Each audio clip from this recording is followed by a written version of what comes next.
Sizlar ham menga o'xshab shunaqangi oddiygina pisochni shirinliklarni yaxshi ko'rasizlarmi? Unda sizga osongina yo'lini o'rgatib qo'yaman. Avvalambor unni margarin bilan urvoqlab olamiz. So'ng razrixitelni va pyurmelki qaymoqlarini solib, yumshoqqina xamir qorib olamiz. Xamirni 4-5 bo'lakka bo'lib, muzlatgichga tindirishga olib qo'yamiz. Bu orada esa farzandim tagligini almashtiradigan vaqt ham bo'lib qopti. Men sizlarga o'zimni tanlovim bo'lgan Baby Stil tagliklarini tavsiya qilaman. Bu taglik uzoq vaqt namlikni o'zida saqlab tura oladi, noxush hidlarni keltirib chiqarmaydi va allergiya chaqirmaydi.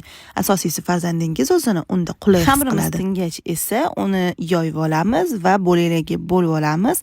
Ichiga hech qanaqa nachinka solmasdan shunda o'zini tugamiz.